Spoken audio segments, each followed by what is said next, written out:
नमस्कार।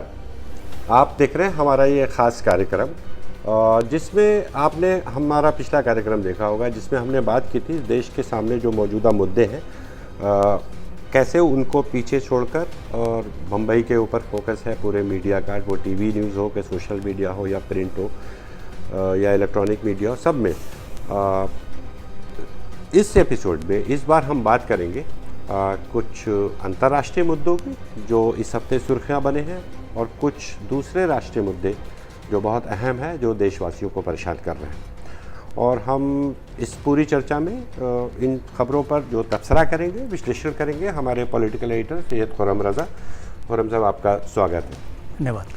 सबसे पहले हम बात करते हैं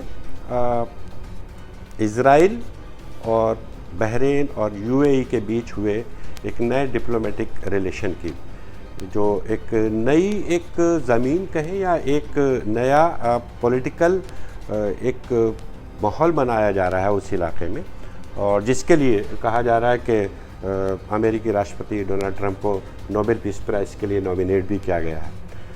तो ये खुर्रम साहब, ये जो इज़राइल के साथ अरब वर्ल्ड की जो नज़दीकियाँ नए सिरे से बढ़ाने की कोशिश हो रही है, इसको आप कैसे एनालाइज करते हैं? इसके माने क्या है?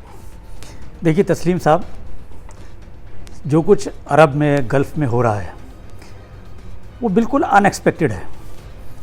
कहीं से कहीं तक ये एक्सपेक्टेड लाइंस पे नहीं हो रहा। इसमें हमें टाइमिंग्स पे गौर करना पड़ेगा, इसमें जो मेन कैरेक्टर्स हैं उनको ध्यान में रखना पड़ेगा। इन सब चीज़ों पे जब हम ध्यान में रखेंगे तो हमें समझ आएगा कि ये क्यों हो रहा है और किस लिए हो रहा है, इसको किसका फ़ायदा है। बुनियादी तौर पे टाइमिंग्स ये हैं कि आज की डेट में नवंबर में इलेक्शन होने वाले हैं यूएस में, और इन सब में जो मेन कैरेक्टर्स हैं उसमें ट्रंप और Netanyahu, Israeli prime minister Benjamin Netanyahu main character हैं, और अमेरिका के president Donald Trump main character हैं। अब अरब और इजराइल में जो इतनी बड़ा झगड़ा था, इतनी बड़ी लड़ाई थी, वो अचानक दोस्ती में कैसे बदल गई? अचानक पीस अकॉर्ड क्यों होने लगे? और उस पीस अकॉर्ड्स की इन्फॉर्मेशन कौन दे रहा है? डोनाल्ड ट्रंप दे रहे हैं ट्वीट करके। रात भी जो बहरीन से होने वाला था या बहरीन से जो हुआ है उसको ट्वीट करके डोनाल्ड ट्रंप ने बताया। अब क्यों करा जा रहा है ये सब कुछ? बेसिकली दोनों, प्रेसिडेंट डोनाल्ड ट्रंप और बेंजामिन नेतन्याहू, पॉलिटिकली अपने कंट्रीज़ में बहुत वीक हो गए हैं। बेंजामिन नेतन्याहू पिछला इलेक्शंस हार गए थे, उसके बाद उन्होंने अपनी अपोजिशन पार्टी से कोलिशन करके गवर्नमेंट चलाई। आज की डेट में उनके ऊपर बहुत ज़्यादा स्कैंडल्स, बहुत ज़्यादा करप्शन के चार्जेस हैं जो कोर्ट में चल रहे हैं, और वो बहुत ज़्यादा बैकफुट पे हैं। वहाँ पे लोग रोज़ाना, मतलब हज़ारों लोग उनके घर के बाहर जो है प्रोटेस्ट करते हैं। वो पॉलिटिकली अपनी कंट्री में बहुत वीक हैं। दूसरी तरफ डोनाल्ड ट्रंप को देखा जाए, डोनाल्ड ट्रंप अपनी कंट्री में पॉलिटिकली बहुत वीक हैं। डेमोक्रेट के जो कैंडिडेट हैं जो बाइडन, वो उनसे 15 पॉइंट आज की डेट में भी आगे चल रहे हैं, जबकि अभी सिर्फ इलेक्शन में 2 महीने से कम वक्फा रह गया है। उस पोजीशन में डोनाल्ड ट्रंप के पास है क्या? कोरोना वायरस में जो हेल्थ क्राइसिस आया है उसमें वो बहुत पिछड़े हुए नज़र आ रहे हैं, क्योंकि अमेरिका में सबसे ज़्यादा फ्रेश केसेस आ रहे हैं, सबसे ज़्यादा कैजुअल्टीज़ हो रही हैं। तो उनको किस तरह वो अपनी इमेज बिल्डअप कर सकते हैं? तो वो अपनी इमेज बिल्डअप करने के लिए उनका यही है कि मैंने अरब और इजराइल का जो सदियों से झगड़ा चला रहा है उसको मैं निपटा रहा हूँ, और उसके लिए मुझे नोबेल पीस प्राइज़ मिलना चाहिए। उससे फ़ायदा क्या होगा? उससे फ़ायदा ये होगा कि जितने ज्यूज़ वहाँ पे इंडस्ट्रियलिस्ट हैं वो एक तो पैसा देंगे, उनका वोट डोनाल्ड ट्रंप को मिलेगा। तो डोनाल्ड ट्रंप बेसिकली जो कुछ भी कर रहे हैं वो अपनी इलेक्शन स्ट्रेटजी के तहत कर रहे हैं। उधर बेंजामिन नेतन्याहू जो हैं वो भी अपने लोकल, यानी कि अपने डोमेस्टिक इश्यूज़ को एड्रेस करने के लिए बाहर ये दिखाना चाह रहे हैं कि जो इतने बड़े बड़े झगड़े थे मेरे अरब ममालिक के साथ, वो सब कर दिए गए हैं। रहा अरबों के लिए क्या फ़ायदा है? अरबों के लिए कोई फ़ायदा नहीं है।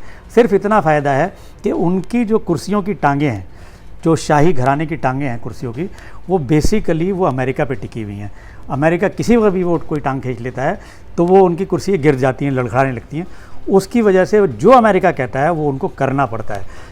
यही वजह है कि बहरीन भी अकॉर्ड करने के लिए तैयार हुआ, यूएई भी अकॉर्ड करने के लिए तैयार हुआ, और खामोशी से सऊदी अरब ने भी वो उनको सहमति दी। किस तरह सहमति दी? पहले उनके फ़्लाइट्स अपने स्काइज़ के लिए ओपन कर दी, और बाद में ये कहा कि ये स्काइज़ हमने सबके लिए ओपन कर दी हैं, कोई भी यहाँ से फ़्लाइट ले जा सकता है, जबकि बेसिकली वो सिर्फ उस फ्लाइट के लिए की गई थी।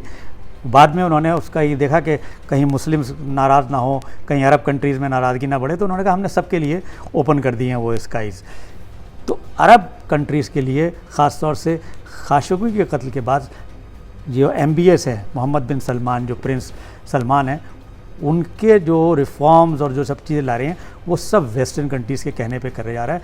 और आज भी जो कुछ हो रहा है इजराइल के साथ वो वेस्टर्न कंट्रीज़ के कहने पे ही हो रहा है, और ये सिर्फ अरबों के कांधे इस्तेमाल किए जा रहे हैं डोनाल्ड ट्रंप का इलेक्शन जीतने के लिए और इजराइल में नेतन्याहू को अपनी वापसी के लिए, जबकि दोनों के ही चांसेस आज की डेट में बहुत वीक है।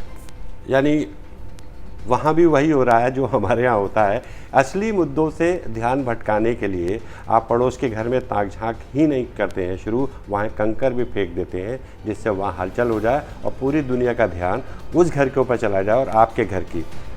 जैसा खुर्रम साहब ने एक्सप्लेन किया, अमेरिका में राष्ट्रपति ट्रंप पॉलिटिकली बहुत कमज़ोर विकेट पर हैं, इजराइल में बेंयामिन नेतन्याहू पॉलिटिकली बहुत कमज़ोर विकेट पर हैं, और कमज़ोर विकेट क्या, वो तो चुनाव हार ही गए थे। और अरब वर्ल्ड की जो बात की, और ये सही है कि वो अमेरिका जब चाहता है उनकी शाही कुर्सियों की पाए हिला देता है, और वो घबराहट में वही सब करने लगते हैं जो अमेरिका चाहता है और उनसे वो करवा लेता है। तो अंतर्राष्ट्रीय स्तर पर भी बहुत कुछ लगभग वैसा हो रहा है जैसा हमारे देश में होता है। वापस हम देश पे लौटते हैं और अब हम बात करेंगे इस देश के सबसे बड़े राज्य की, वो है उत्तर प्रदेश। कभी ये उत्तम प्रदेश होता था, लेकिन आज अपराध प्रदेश इसको कहें कि इसको जंगल राज कहें या क्या कहें, बीते कुछ महीनों के दौरान कोरोना का महामारी और लॉकडाउन की सख्तियों के बावजूद उत्तर प्रदेश में अपराध बेशुमार बढ़े हैं। कानून व्यवस्था की हालत बेहद ख़राब है, और इससे भी बढ़कर चिंताजनक बात यह है कि हाल के दिनों में मॉब लिंचिंग की घटनाएं एक के बाद एक करके सामने आ रही हैं, और इस बार की मॉब लिंचिंग में एक नया ट्रेंड भी देखने को मिला है। खुर्रम साहब, जो उत्तर प्रदेश में जो कुछ हो रहा है बीते कुछ 1-2 महीने में, ख़ास तौर से हाल के दिनों में जो कुछ हुआ है, जो घटनाएं हुई हैं, उसके हम क्या माने निकालें कि ये किस तरफ समाज में कुछ बदलाव हो रहा है या इसके कुछ और कारण हो सकते हैं? देखिए, इसमें कई कारण हैं। एक ये है कि आपने जो फर्स्ट टेन्योर था नरेंद्र मोदी जी का, उसमें वो आपने धार्मिक भावनाएं इतनी भड़का दी, और उसमें अखलाक हो, किसी को भी हो, मॉब लिंचिंग को गाय के नाम पे, इसके नाम पे, उनका आपने इतना ज़्यादा भावनाएं ऊपर कर दी कि उसके बाद उनको ये लगा कि यही सिस्टम होता है, ऐसे ही करा जाता है। अगर उनको सज़ा मिल जाती, इंस्पेक्टर सुबोध के कातिलों को सज़ा मिल जाती या अखलाक के कातिलों को सज़ा मिल जाती, तो शायद ये चीज़ें वहीं रुक जाती। उसकी वजह से आज ये हुआ कि हर आदमी के दिमाग में, अभी जो लेटेस्ट हुआ ये, कल गुजर के एक लड़के को तकरीबन लोगों ने इकट्ठा करके मार दिया, और गुजरों की एक पंचायत हुई, जबकि वो अक्सरियती समाज का है, मेजॉरिटी कम्युनिटी का जो है, जिस लड़के को मारा गया वो बंदा है। मगर ये प्रवृत्ति आ गई है कि गुस्सा दिखाना है, लोग इकट्ठा करके मारना है, भीड़ तंत्र का राज हो गया है। तो उसकी वजह से क्रिमिनल एक्टिविटीज़ बढ़ी हैं, क्योंकि आप कंट्रोल नहीं कर रहे ऊपर से। जब आप कंट्रोल नहीं करोगे तो यही चीज़ें हल्के हल्के अंदर चली जाएंगी। उसके बाद वहाँ पे एक उत्तर प्रदेश में, जिसको आप अपराध प्रदेश भी कह रहे हैं, वहाँ पे एक प्रॉब्लम ये हुई है कि वहाँ पे योगी के आने के बाद क्लास डिवीज़न बहुत हो गया। वहाँ पे ठाकुर वर्सेस ब्राह्मण बहुत हो गया। ब्राह्मणों को आज ये लग रहा है कि जितने भी कुछ हो रहा है वो उनके खिलाफ हो रहा है, चाहे वो विकास दुबे के हो, चाहे मिश्रा के हो, चाहे किसी, तो उसमें ये लग रहा है कि ब्राह्मणों को जो है ठाकुर समाज जो है वो निशाने पे ला रहा है। तो उसकी वजह से वहाँ पे वो अपराध जो है जिस तरह कंट्रोल होने चाहिए वो कंट्रोल नहीं हो रहे। तीसरी चीज़ ये, जो इकोनॉमी की स्थिति है, हमेशा जब भी इकोनॉमी ख़राब होगी, जब भी बेरोज़गारी बढ़ेगी, जब भी लोगों के पास पैसे नहीं होंगे, तो क्राइम ऑटोमेटिकली बढ़ेगा, अपराधों में इजाफा होगा। क्योंकि जो आदमी के पास पैसा नहीं होगा, जिसका मोबाइल रिचार्ज नहीं होगा, जिसके पास घर में जब जाएगा तो उसको ताने मिलेंगे, उसको पैसा नहीं होगा, तो वो क्राइम की तरफ आ जाता है बच्चा। इस वजह से वहाँ पे क्राइम बढ़ रहा है और मॉब लिंचिंग, क्योंकि ये प्रवृत्ति पिछले 6 साल की दी हुई है, इसलिए ये कहीं भी किसी भी शक्ल में हो सकती है। ये सिर्फ एक धर्म विशेष के खिलाफ नहीं हो सकती, बल्कि ये अब कहीं भी हो सकती है, कोई भी कर सकता है, क्योंकि इसको आपने वक्त पे कंट्रोल नहीं किया। जिस चीज़ को आप वक्त पे कंट्रोल नहीं करते तो बीमारी फिर कैंसरियस हो जाती है, उसमें फिर इसी तरह का होता है, वो लाइलाज हो जाती है। आज से हिंदी पखवाड़ा शुरू हुआ है। हिंदी दिवस हर साल हिंदी पखवाड़ा मनाया जाता है और ऐसे मौक़ों पे अक्सर भाषा की हम बात करते हैं, जिसमें एक बात बड़ी कॉमन सी सामने निकल कर आती है कि हिंदी को जब से तिलक लगा दिया गया और उर्दू को जब से टोपी पहना दी गई, दोनों भाषाओं का बेड़ा गर्क हो गया। समाज के साथ भी ऐसा ही हो रहा है। समाज के एक वर्ग को तिलक लगा दिया गया है, समाज के एक वर्ग को टोपी पहना दी गई है और उसका नतीजा बढ़ते अपराध हैं और उसमें जो कहते हैं सोने पे सुहागी का काम कर रहे हैं या आग में घी का काम कर रहे हैं, वो हाल के दिनों का लॉकडाउन, कोरोना महामारी से पैदा हुई बेरोज़गारी और अर्थव्यवस्था की गिरती हालत, और इस सबसे भी ऊपर पॉलिटिकल इंटेंशन, राजनीतिक मंशा, जिसमें एक ख़ास वर्ग को प्रेशर दिया जाता है और एक ख़ास वर्ग को निशाना बनाया जाता है। ये बहुत ही गंभीर स्थिति है और हमारा मानना है कि सरकारों को इस पर ध्यान देना चाहिए।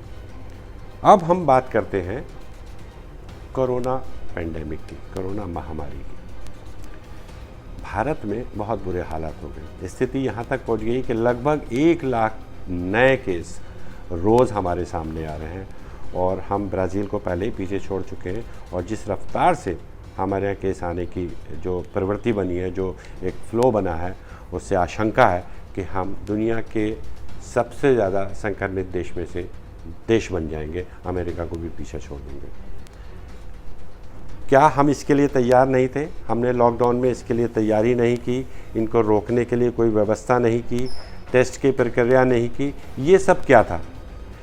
खुर्रम साहब, कोरोना के मोर्चों के ऊपर हम बुरी तरह नाकाम ही साबित हुए हैं। कोरोना के नाम पर जो अर्थव्यवस्था का जो हशर हुआ वो हमने देखा है, जिसको सरकार अब एक्ट ऑफ गॉड बोलती है। लेकिन कोरोना महामारी आने के बाद जो लॉकडाउन लगाया था, और जैसा कि हमने अपनी पिछली चर्चा में भी जिक्र किया था कि सरकार ने उस वक्त का इस्तेमाल इंफ्रास्ट्रक्चर तैयार करने में नहीं किया, और अब जो हालत है, अब ऐसा लगता है कि सरकार ने अब इसकी जिम्मेदारी भी आम लोगों पर ही डाल दी है। जैसे नोटबंदी में फैसला लिया और उसके बाद लोगों पर ही जिम्मेदारी डाल दी, जीएसटी का फैसला लिया, जिम्मेदारी लोगों पर डाल दी, ऐसे ही कोरोना के केस बढ़ने की जिम्मेदारी भी लगता है सरकार अब लोगों पर ही डालने लगी। बिल्कुल सही कहा तस्लीम साहब। सरकार शुरू में जिस जोश के साथ आती है उसमें किसी से बात नहीं करती, अपने फैसले सुना देती है, चाहे वो नोटबंदी के हो, चाहे लॉकडाउन के हो। वो ये नहीं सोचती कि 4 घंटे में कौन अपने घर पहुंच जाएगा, कौन नहीं पहुंचेगा। और बाद में जब सिचुएशन अपने कंट्रोल से बाहर होती है तो ये सारा ठीकरा फिर पब्लिक के ऊपर फोड़ देती है। पब्लिक की मजबूरी ये है कि पब्लिक को बाहर किसने आने दिया? लिकर किसने खोला? शराब किसने खोली? गवर्नमेंट ने खोली। क्यों खोली? क्योंकि इकोनॉमी, आप बग़ैर इकोनॉमी के रह नहीं सकते। इकोनॉमी के ऐसे आपके ऊपर प्रेशर हैं कि अगर आपने ये सब चीज़ें नहीं खोली होती, अगर आज लोग दुकान से सामान नहीं ख़रीदते तो वो दुकानदार बर्बाद हो जाता, वो सोसाइटी इंडस्ट्री बढ़ जाती, आप ज़्यादातर डिप्रेशन में चले जाते। ये तो आपकी मजबूरी थी, मगर आप इसको अपनी गलती मान लो सिर्फ, और गलती मान के अगर लोगों को जेब में पैसा डाल दो, लोगों का हेल्थ का ख्याल रख लो, उनकी प्रॉपर फैसिलिटीज़ उनको पहुँचा दो, तो आपके लिए काफ़ी चीज़ें ठीक हो सकती थी। मगर वो सब चीज़ें ठीक ना होने के बजाय आपने सीधा ठीकरा पब्लिक के ऊपर फोड़ना शुरू कर दिया। और पब्लिक भी ऐसी है कि पब्लिक को आज की डेट में भी कंगना और रिया से ज़्यादा मतलब है, और इन इश्यूज़ से कोई मतलब नहीं है कि कितने लोग कोरोना से रोज़ नए संक्रमित हो रहे हैं।